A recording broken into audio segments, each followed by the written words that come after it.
This is Lynn Fraser with the Kilby Center for Recovery, and I'm really delighted today to interview Gabor Maté for the second time for the Radical Recovery Summit. And today we're going to talk about psychedelics and how that works in the field of trauma and addiction. As we're looking at the field of addiction and treatment for addiction, one of the things that's really impressed me is how your understanding of trauma has contributed to the underlying understanding of why is it that people use addictive substances and processes. And in particular today, we're going to talk about the use of psychedelics. But what is it about trauma that you'd like people to really understand, especially how it relates to addiction? When you ask anybody what they get out of their addiction, what the benefit is in the short term, they will tell you it gives me inner peace. It makes me feel less anxious. It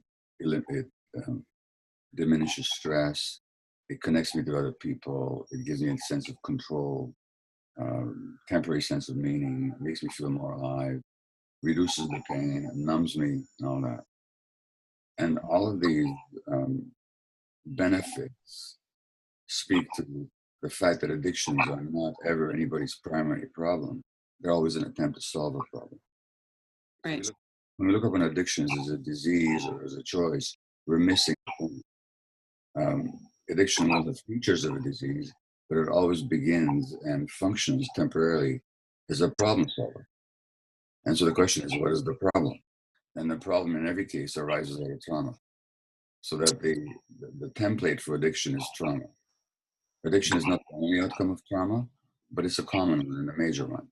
And nobody who gets addicted, whether to gambling, shopping, sex, internet, gaming, pornography, heroin, cocaine, crystal meth, nicotine, alcohol, eating, whatever it is, nobody gets addicted without an underlying traumatic template.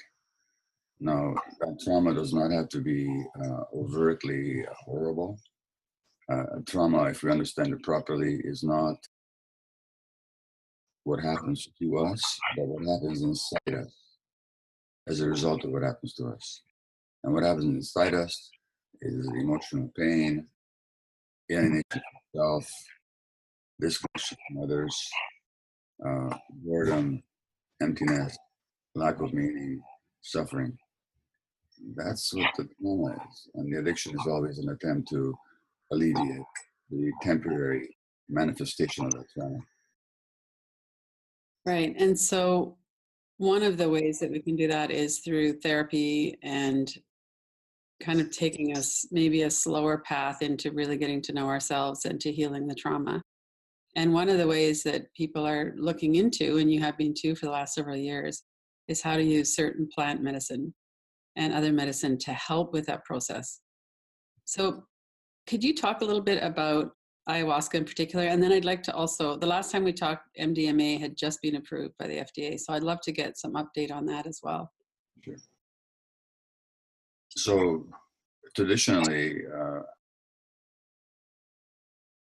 tribal societies throughout the world have often used various plants as healing modalities. Now, in the Amazon basin, which is to say the jungles of Brazil, Peru, Ecuador, Colombia, there's a plant, or I should say a combination of plants, which are made into a brew. And having ingested the brew, the individual will have visions and powerful feelings and teachings even. The plant that the brew is named after is its main ingredient, called ayahuasca. That's what it's called in Peru. In Colombia, they call it yahe. And they may have it elsewhere. But it's fundamentally, even if not everywhere, the same exact composition. Fundamentally, it contains the same ingredients. So there's evidence that this has been used for at least hundreds of years in the Amazon, quite likely before conquest, before Caucasians came to the New World. Now, in recent years, and I'd say in recent decades, we might say that the West or the North has quote unquote discovered ayahuasca, which is to say a lot of people are now participating in ayahuasca events. Many tens of thousands travel to these various countries in South America to participate in ayahuasca ceremonies under the guidance of shamans. And they find a lot of healing in it. And I could talk about how I found out about it, but in the last 10 years, I've been working with it myself. And in that, I facilitate retreats using ayahuasca and combining ayahuasca with uh, Western psychotherapeutic modalities. People brought it to my attention. I experienced it. I saw the potential value in it. We developed a way of working with it. And I continue to do so. Now, it's not something I do a lot, like I do it maybe 1 or 2 weeks a year, but it's very impressive how well it works. One of the things that happens with trauma is that we shut down, we dissociate, we are scared of being with the pain inside, and that's what gives rise to all of the addictions. So ayahuasca tends to kind of let people come deeper into that quite quickly. It's one of the ways it can work is that it simply removes your defenses largely against the repressed material. So people can have powerful images, not just images, but actually emotional reverberations of their childhood trauma, along with an awareness that they're observing this as an adult, so that it's now some people completely get immersed in their trauma state during the ayahuasca ceremony without any awareness that this is just me as an adult observing this compassionately. That's why you have to do it in a supportive, safe context. And it's not a drug experience. It's not about you take this and you'll be okay. It's really an interactive shamanic event where the shaman works with you during the night to help you through these difficult spots. So it's not simply the chemical effect, it's actually a human process where the context, so the chanting, is very specifically to help you through these difficult states and to support you. And sometimes that puts hands on and work energetically with you as well. But it's designed so that whatever you go through, you're going through it in a supportive, safe context, which is, of course, what didn't happen in the first place. Right, exactly. So, whatever traumatic event occurred to you, when you endured it as a child, there was no safety, there was no support, there was no sense of somebody helping you. This is why you were traumatized. Right. So, going through it with that kind of support can be very healing for people. And of course, it helps them understand themselves. They'll all of a sudden realize what has been driving them all their lives, what they've been running away from, what they've been trying to hide from, what they've been carrying inside without fully realizing it. So that's one aspect of the ayahuasca experience. It's not the only aspect. There's another one that's just as important. But in terms of trauma, it does highlight and have you see the trauma so that you no longer think you're crazy. You actually get what happened to you. Okay. So a lot of times people have so much negative self-talk and shame and recrimination around what happened. We really take that on as that's our own fault. How do you work with that? Well, so the setting that we organize is that prior to the ceremony, there'll be a day of preparation at least, which is a group psychotherapeutic setting. You might call it psychotherapy. I don't think of it as psychotherapy, but sharing, exploration. I mean, I suppose you could call it psychotherapy. People explain why they've come, what they're looking for, what issue they're trying to resolve. And well before the ceremony, we explore very quickly, like with really laser-like sharpness, what exactly is going on for them and what may have happened. So that by the time the ceremony comes, they're prepared to embrace it. Oh, okay. Mm-hmm. So it doesn't come as a shock. In fact, some people might go into ceremony with the intention of show me my childhood, Right. teach me about my fear, teach me about my rage. So people are very specifically asking to be illuminated difficult dynamics in their lives. And that's what they go into ceremony. So that preparation. Mhm. When these states arise, if they arise, and by the way, you can also have some very beautiful states arise. We can talk about that. But when these difficult states arise during ceremony, people are really essentially taught to approach it like a meditation, like to observe it without getting attached to it, to observe it without resisting it, just to allow it to be, and to ask for help when they need it. Mm-hmm. Ask for help from the plant itself. And a lot of people experience the plant as an entity that comes to help them. I never have, personally, very thick skull, but a lot of people I've worked with have experienced it that way. Right. Or helpers in the ceremony space, whose job it is to sit with you and to hold you or just to hear you.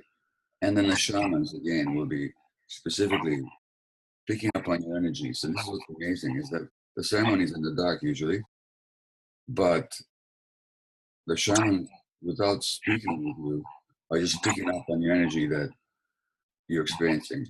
And they'll speak to that energy.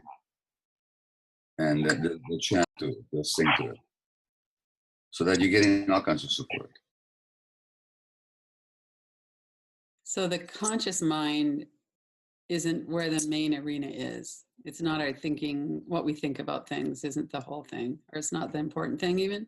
No, people are just like in a meditation. People are advised to observe their thoughts, but not to get attached to them, not to get guided by them, and mostly we direct people into their bodies.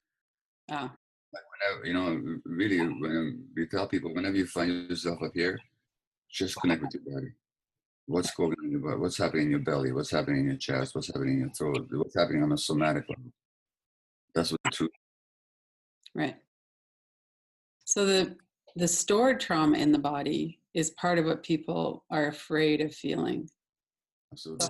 So with the plant medicine as a support and the shamans and the other people that are there, is that what helps people kind of feel safe enough to allow that in? Well, the plant will literally guide you to where you're holding the pain. Yeah, I mean, it's unerringly accurate in going to precisely the points of tension.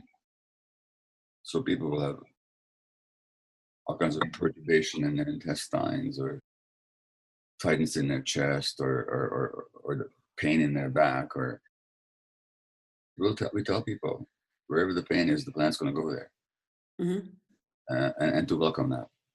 Right, right. So I Again, know. the sense of safety is provided by the degree to which, during the preparation process, we're able to connect with people, Right. and just like in any other form of therapy. So in that sense, it's not different from anything else that we do. Mm-hmm. Where Stephen Porges says that safety is not the absence of threat, but the presence of connection. Mm-hmm. So if people come into the ceremony with that connection, and by that time they're connected with the group, we're all in the same boat. Mm-hmm. They have processed, talked about a lot of their stuff. The safety is provided by the context. And when people don't experience safety, or where they forget safety, they can get really scared. Right. Right? Which sometimes they do, Mm-hmm. which is okay, because the fear they're experiencing is precisely the fear they've been suppressing all their lives. Right. So in my books, there's no bad trips. There's just experience. And I have no stake in somebody experiencing angels and seraphim and their highest self, which sometimes people do, Mm-hmm. or courage or love or light or strength. I mean, that's great when people do, but that's not the intention. The intention is to experience whatever's there. Right. And then as we clear out some of the trauma, then there's more room for everything. The plant is interesting that way. It doesn't necessarily go to the trauma right away. it might actually take you to love or to safety or to, it might. My first experience was half an hour after ingesting it and listening to the music in the background, I just had tears of joy and gratitude rolling down my cheeks, and I thought how beautiful, now, the second night, I had nothing but resistance and discomfort, It's Right. almost like, I joked about it. It's almost like the typical drug pusher who, the first one is free. Exactly. My first one was free. I said, oh my God, this is it. I want more of this, Next night, kaboom, So Right. you can never predict. Right. So it doesn't follow. And by the way, there's a kind of um, built-in safety in that people will experience what they're ready for experience. Mm-hmm. They won't experience what they're not ready to experience. Well, and that's one of my questions about it is that we have these defense mechanisms and we suppress what we can't be present with. And Yeah. then this plant medicine kind of dissolves those mechanisms. If you're ready to be dissolved, you have to cooperate with it. So you still have to go. Okay. You're not a passive recipient. Okay. It's quite possible to stay in resistance the whole night, The whole time. as I can tell you personally. Okay. Yeah. I'm a resistance hero, if you like. I'm a hero of the resistance. I can lie there the whole night just resenting the fact that I got a stomach ache. Yeah. Yeah. And why can't I see jaguars and anacondas like some other people do? Yeah. Yeah. So I mean, you have to work with it, and you have to develop a relationship with it. You're not a passive victim of it or a passive subject of it. In fact, if you're passive, it's just not going to work. Right. Any more than therapy will. Yeah. Well, in therapy, some of the studies recently have been that it almost doesn't matter what the therapy is. It's the relationship that you have with the therapist that makes it safe enough for you to go in and experience it. Well, that's right. And with the ayahuasca, it's very much your willingness to have a relationship with the plant. Oh, okay. And sometimes people will actually speak to the plant and say, I don't want to go there, or why are you showing me this? Please tell me, and they'll get an answer. Wow. That sounds like an amazing, not shortcut, but an amazing way to go deeply into knowing ourselves and releasing some of that resistance. Well, it's like a spaceship as opposed to a bicycle. I mean, for a lot of people. Now, having said that, it's not pure advantage, because if you cover a country by bicycle, it's slower and more effortful, but you also get to know it and get a relationship to it, which you both space it, So the ayahuasca experience does require a lot of integration afterwards. You don't get there just because you got there. Right. Having the experience. Well, any more than in any spiritual work, if you have this beautiful transcendental experience, that still requires very, very few people have such deep or transformative experiences that the work is done just because you've had the experience. Right. Some people like that who have epiphanies or nirvana experiences and all that, but those are very rare. Whether you do it by any means, whether it's psychedelics or what you do. Right. So, and one of the things that tends to happen then is we chase after those wonderful experiences. And so one of the things you were talking about in the article was that what's important is the meaning of the experience. So can you talk a little bit about the integration and what happens after the experience? Let me tell you a funny story. So I was leading a retreat with the plant in a Latin American country maybe 5 years ago now. And there was a woman there in her 40s who was just stuck in her life. She experienced it. She was stuck in her marriage and in her work. There were just obstacles everywhere. And so her intention was to remove the obstacles, or to see them clearly, because these obstacles are always within ourselves. And next morning after so we had the processing and the intention setting and laying the ground. Then we have the ayahuasca experience. And after we sleep, then we process what happened. So in our retreats, we have the preparation, then the experience, and then we process the experience. She was just seething with anger. And then she says, I talked about this before. She says, all I saw was this psychedelic elephant with many arms, and I didn't have to come all the way here to Latin America to see a psychedelic elephant. I could have taken acid and done this at home. Right. And I said, just a minute. Tell me about that elephant. And it turns out to be Ganesha, who's the Hindu god of removing obstacles. She knew that on some level. Yeah. So here's Ganesha shows up. I'm here to help you remove obstacles. And this woman, instead of being curious about it, gets angry about it. So all she would have had to do was ask, why are you showing up? What are you trying to tell me? Mm-hmm.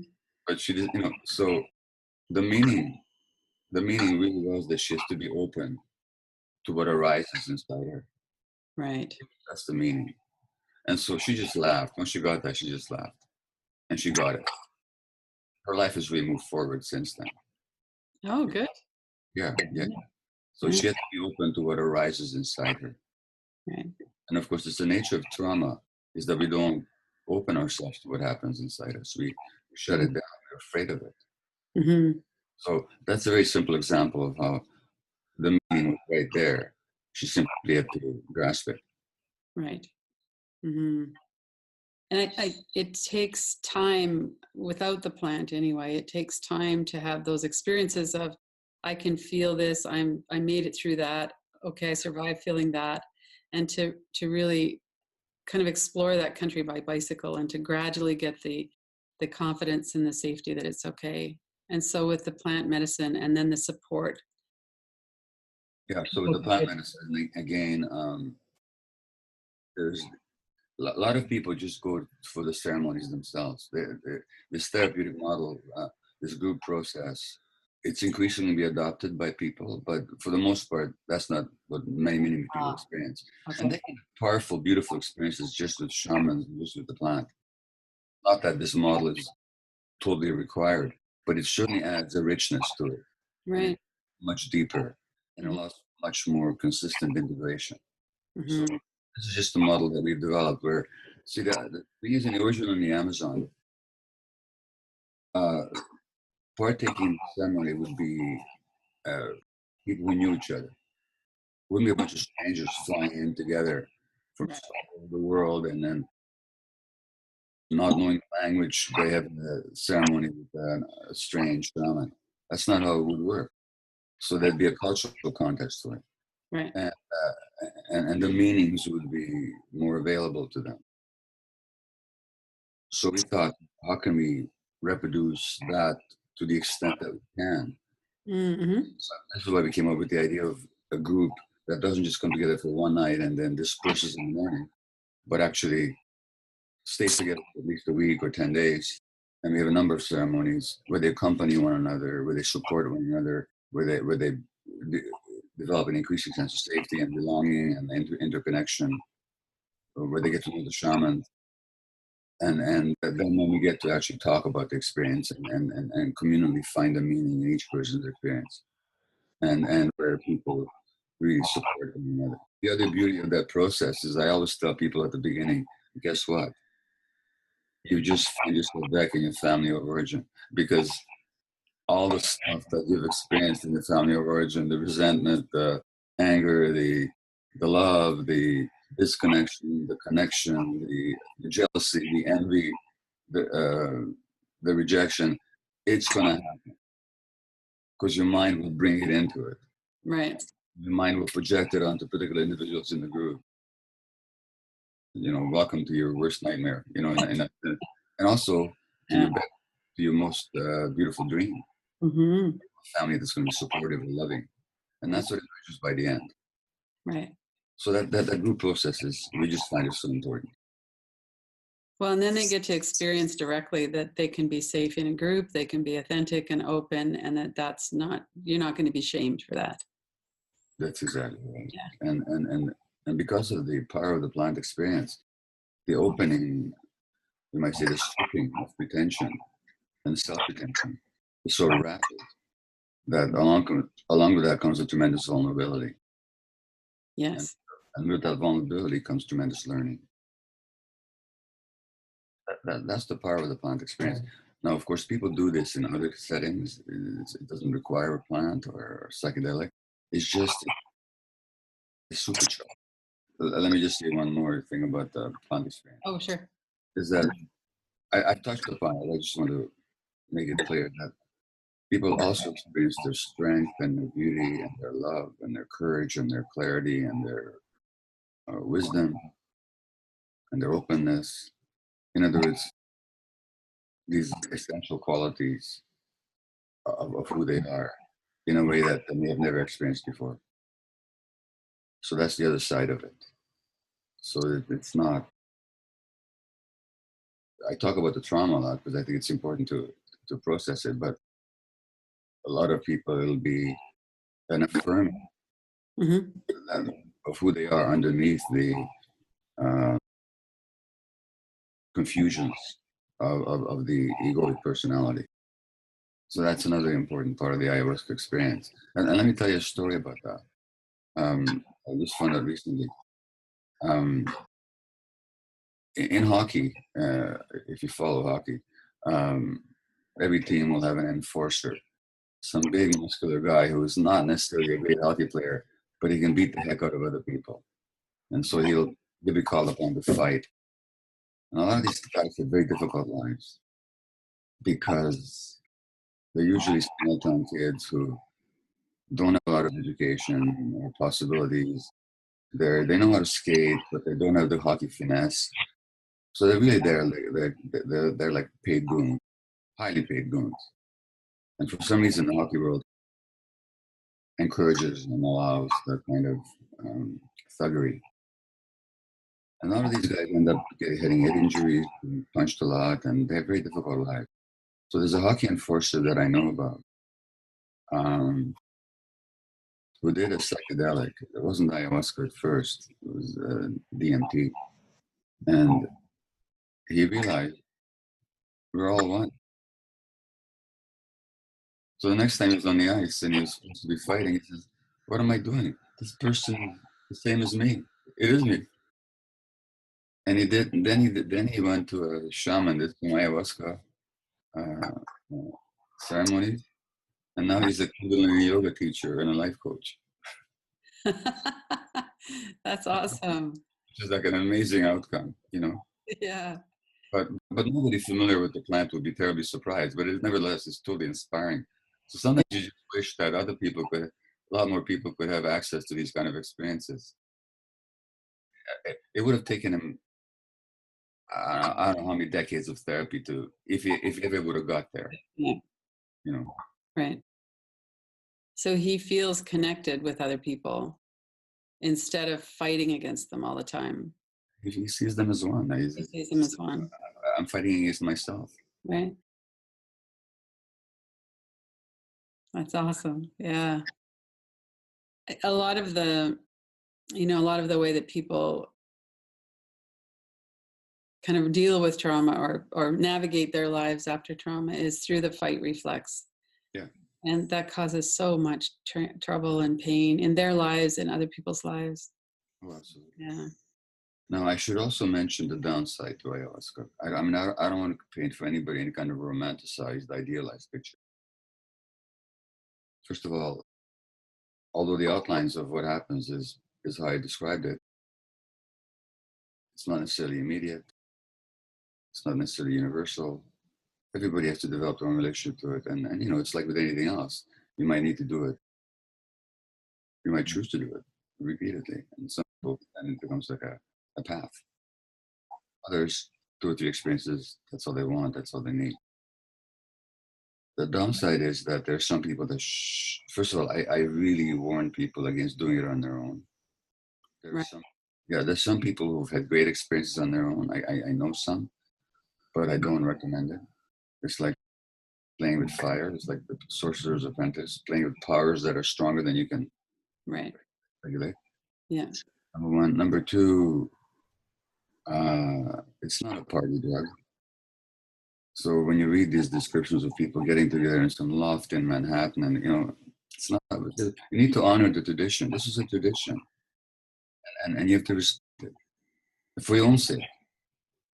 Mm-hmm. And it's just, um, you should do it with people that are experienced and trained, and the people that train as shamans or ayahuasqueros, they go through a very rigorous process, such as involves years of solitary ceremonies or ceremonies, plant dietas where they avoid lots of condiments, salt, sugar, sex. They might meditate alone in the jungle for a week at a time. I mean, it really is a rigorous training. If you really want to work with this plant, you just can't start using it like candy. Right. Ideally, if you're going to do it, there should be the kind of group psychotherapeutic setting that we developed.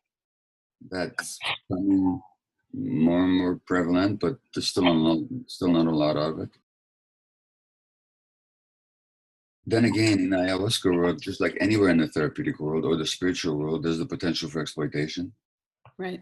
There have been X number of Buddhist teachers who have sexually exploited their clients, usually female clients. Mm. Any number of psychiatrists or psychotherapists have done the same thing. Yeah. That can happen in the ayahuasca world, and there are shamans who will, even in the middle of ceremonies, sexually exploit female clients. Mm. You have to be warned about that. You have to really know where you're going and do your due diligence. Right. Then certain people should not do it. People with episodes of psychosis, mania, or severe splitting, dissociative identity disorder, it can be a bit risky, more than a bit risky. That stuff will emerge or states will arise that we can't contain Mm-hmm. because the holding environment is just not there for it. Right. And it might need much longer processing than we can provide at a retreat or over one night for sure. Mm-hmm. Most people we generally don't accept for the retreats. And finally, in this article that it's in Psychotherapy Networker this month, I talk about cultural appropriation. This modality was developed in the jungle by people whose ways of lives are very often threatened by industrialization and the spread of industrial agriculture and people bringing in money but not supporting the ecology and so on. So, and not respecting the culture. So we have to be aware of that as well. Right. Right. So that's what I would say about ayahuasca. There are some cautions there. Yeah. Yeah. The other aspect is the essential self, what Dick Schwartz in internal family systems might call the self with a capital S, and perhaps what people in the Ridwan school talk about as the essential self. Not everybody recommends going that route, but I'm just telling you that those aspects of the self can show up, and when they do, it's a powerful experience that then you have to integrate. But it's such a relief and a joy to experience it.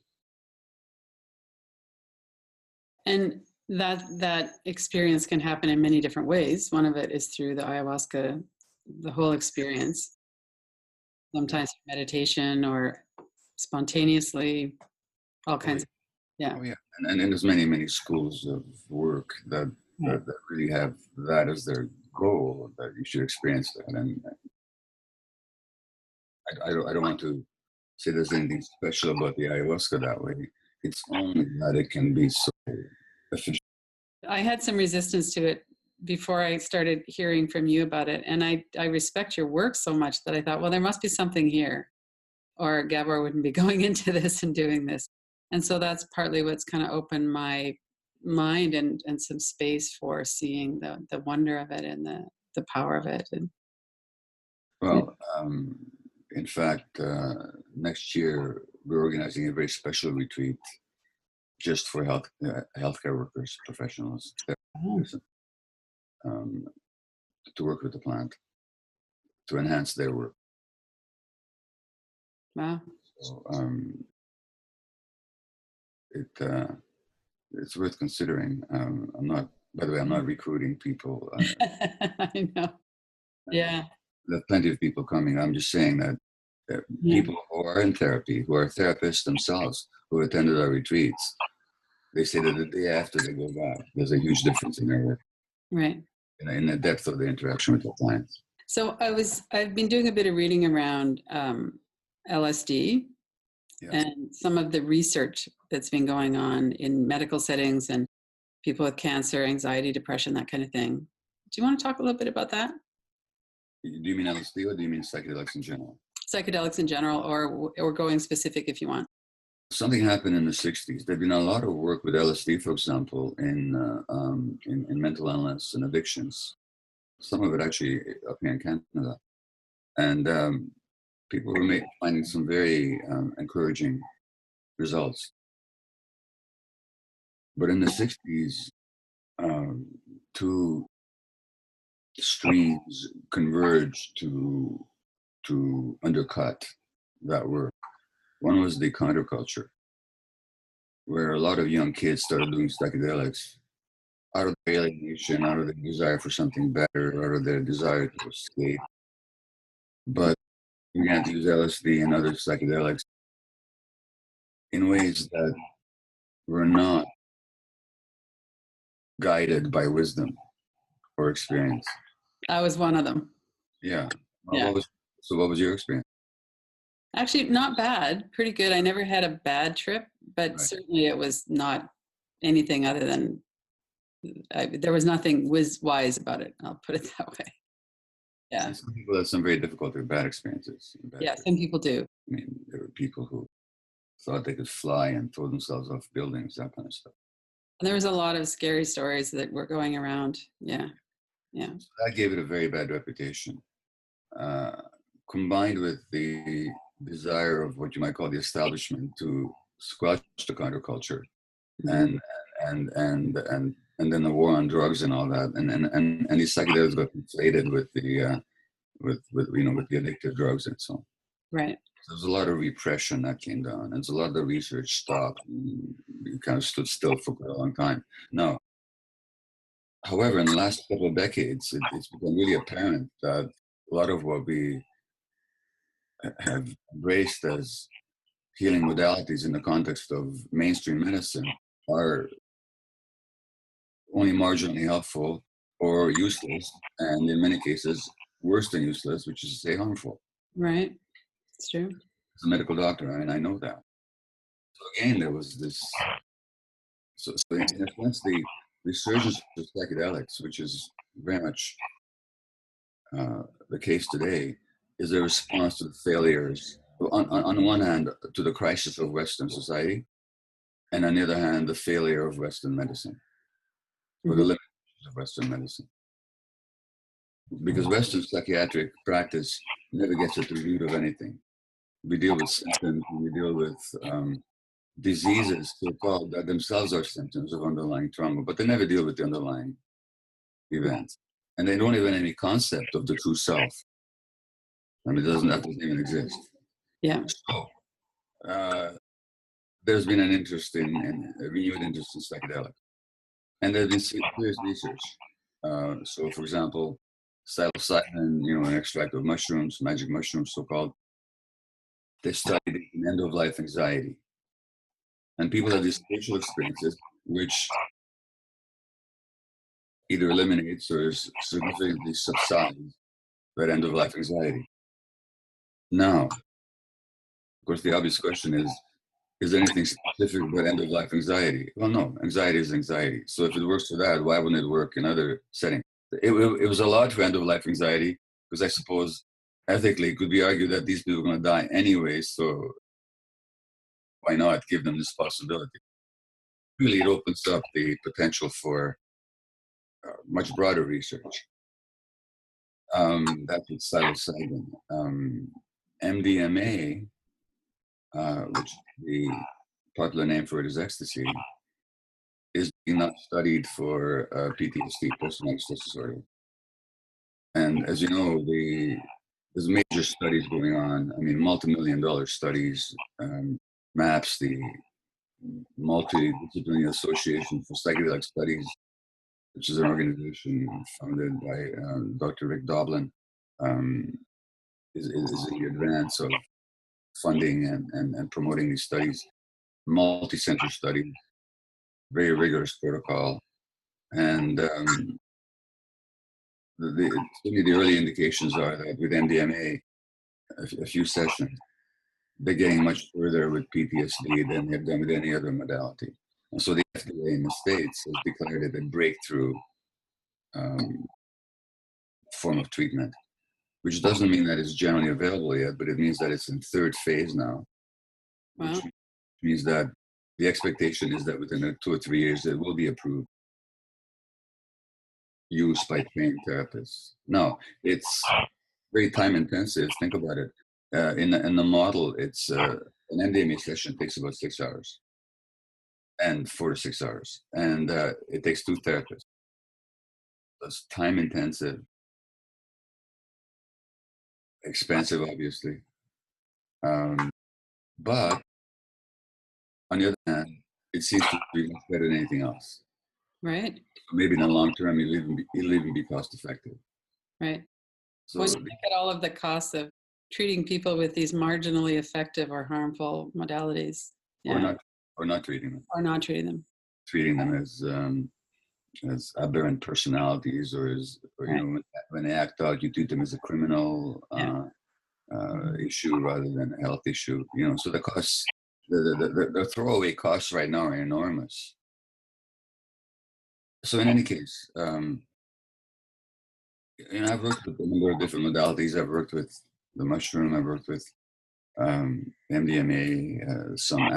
I've worked with something called 3-MMC, which is kind of a relative of MDMA, and each of them have their own particular uses, and each of them have their own particular indications, and they're not exactly interchangeable. You know, so one would like to know, not that there's any absolute indication or guidebook, but one would have to know what is appropriate and when. And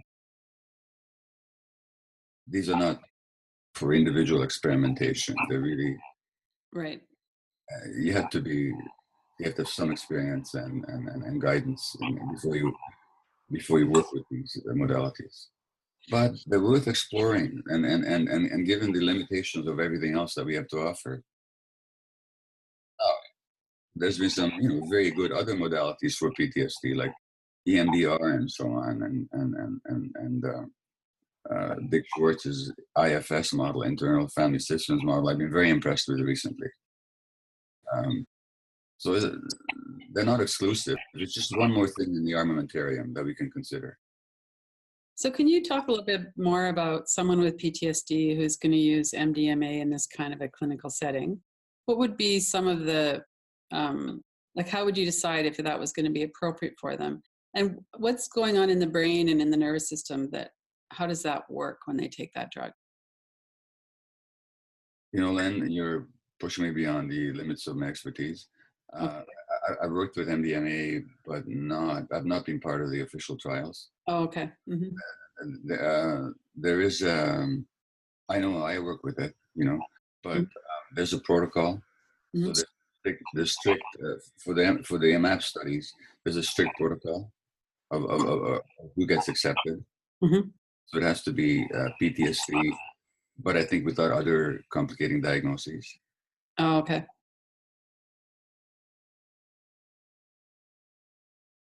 Preferably, I think, an identifiable trauma.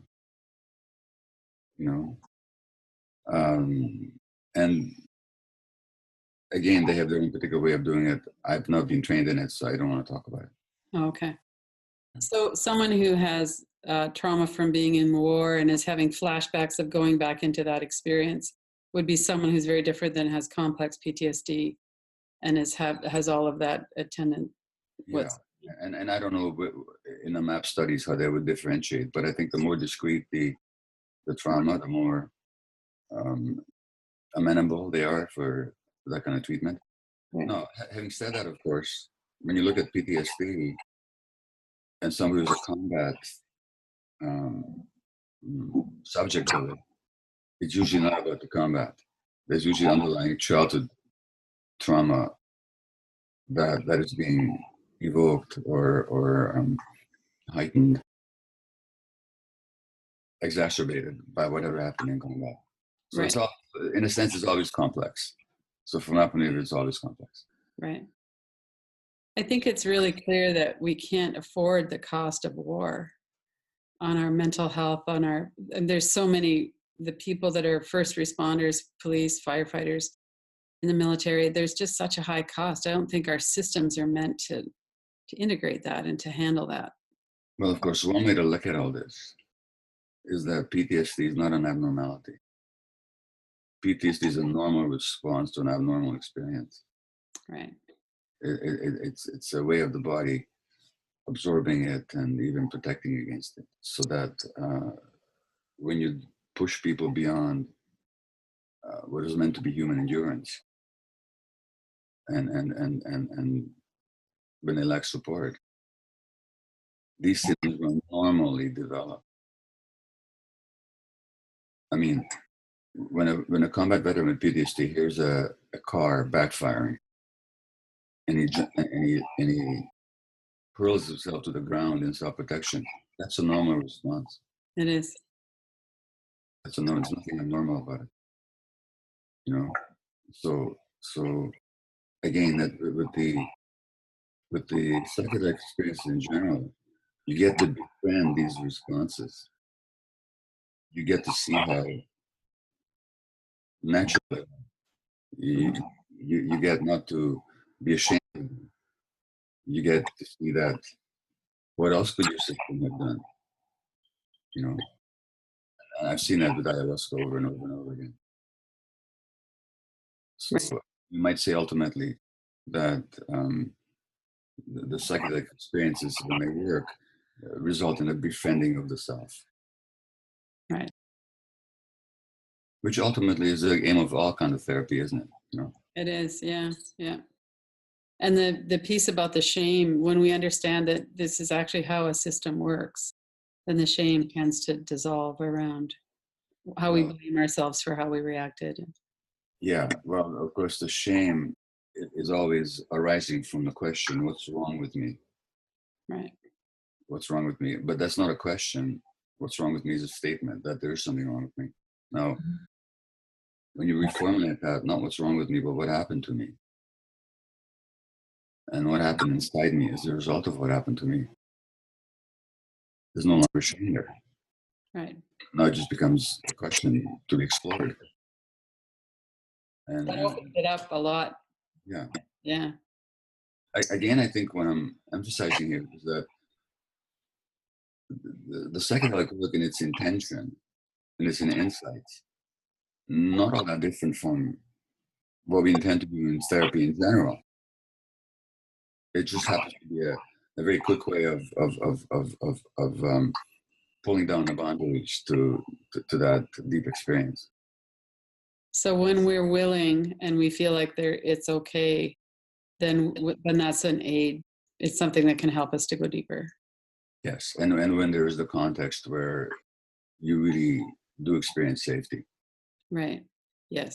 And sometimes when people say, "Well, I didn't have a deep experience in a certain setting," I'll explore that with them, and it turns out that quite properly they just didn't feel safe enough. Right. So what they thought was the failure of the plant experience was actually a healthy defense against the lack of safety in the context in which they had the plant experience. Exactly. Yeah. Do you want to talk a bit about your new book, The Myth of Normal? How does that tie in with this? Well, so it's so new that I haven't even started writing it yet. But Oh, okay. Okay. in fact, just this month, publishers are looking at it. Okay. And I will have a chapter there on the psychedelic experience. But essentially, so I don't want to talk about it too much just yet. But I'll just mention that the essence of it, the myth of normal, and the subtitle right now is illness and health in an insane culture. And what I'm saying is just what I said earlier, is that illness and mental illness and the physical illness, they're not abnormalities. They're normal responses to an abnormal culture. And the abnormality of this culture is that it denies basic human needs. So for all the economic benefits that many of us, far from all of us, experience in the West, our basic human needs are not honored in this culture, and that suppression, that ignoring of basic human needs in a materialistic culture of control and exploitation leads to a lot of disease, physical and mental. And so that normality in this culture is a myth, because what is normal, what the norm is actually abnormal when it comes to our basic human needs. So that's the theme of that book. And again, I'll include a chapter on the psychedelic world as a way of diving underneath that abnormality into what is really normal. Right. Yeah. Yeah, cool. So we're just about at the end of our time. And I wanted to ask, so one of the things that you talk about over and over and over again is connection, that the effect of trauma is a disconnection from ourselves, from our sense of value, from the present moment. We dissociate, we go into fight, flight, all of those things that happen. So what would you suggest or say to someone who is starting to get that, starting to see how disconnected they are? Maybe they're using some kind of an addiction. Probably we are. Most of us still do even. What would you say are some kind of really important key things for them to know? Well, the answer is inviting the question. Because when you say you're starting to see how disconnected you are, who's seeing it? The person, the part that's seeing it is exactly the part that's connected. Otherwise, you wouldn't see it. True. Yes. So the thing is to work with that part. Right. What does it take to strengthen that part and give it more agency? It's the disconnected parts of us that run our lives very often.